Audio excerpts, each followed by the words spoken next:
ന്യായപ്രമാണം വരുവാനുള്ള നന്മകളുടെ നിഴലല്ലാതെ കാര്യങ്ങളുടെ സാക്ഷാൽ സ്വരൂപമല്ലായകൊണ്ട് ആണ്ടുതോറും ഇടവിടാതെ കഴിച്ചുവരുന്ന അതേ യാഗങ്ങളാൽ അടുത്തു വരുന്നവർക്ക് സൽഗുണപൂർത്തി വരുത്തുവാൻ ഒരു നാളും കഴിവുള്ളതല്ല.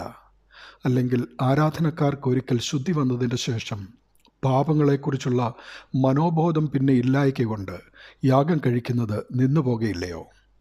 ഇപ്പോഴോ ആണ്ടുതോറും അവയാൽ പാപങ്ങളുടെ ഓർമ്മയുണ്ടാകുന്നു. കാളകളുടെയും ആട്ടുകൊറ്റന്മാരുടെയും രക്തത്തിന് പാപങ്ങളെ നീക്കുവാൻ കഴിയുന്നതല്ല എന്ന് എബ്രായർ 10:1-4 വരെയുള്ള വചനഭാഗങ്ങൾ വെളിപ്പെടുത്തുന്നു. തിരുവെഴുത്തെല്ലാവരെയും പാപത്തിന് കീഴടച്ചു കളഞ്ഞുവെന്ന ഗലാത്യർ 3:22 വചനം പാപക്ഷമയും രക്ഷയുടെ ആവശ്യകതയും എല്ലാവർക്കുമുണ്ട് എന്ന് വെളിവാക്കുന്നു.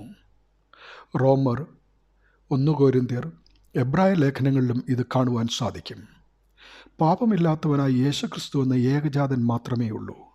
പൂർണ്ണതയുള്ള നീതിമാനും വിശുദ്ധനുമായ ഏകരക്ഷകനായ ക്രിസ്തു പാപങ്ങൾക്ക് വേണ്ടി ഏകയാഗം കഴിച്ചു. പാപക്ഷമയ്ക്ക് മാർഗമുണ്ടാക്കിയിരിക്കുന്നതിനാൽ ക്രിസ്തുവിനെ ആവശ്യമില്ലാത്തവരായി ആരുമില്ല. നാം യേശുക്രിസ്തു ഒരിക്കലായി കഴിച്ച ശരീരയാഗത്താലാണ് വിശുദ്ധീകരിക്കപ്പെട്ടിരിക്കുന്നത്. ഏകയാഗത്താൽ അവൻ വിശുദ്ധീകരിക്കപ്പെടുന്നവർക്ക് സദാകാലത്തേക്കും സൽഗുണപൂർത്തി വരുത്തിയിരിക്കുന്നു. മറ്റൊരുത്തനിലും രക്ഷയില്ല.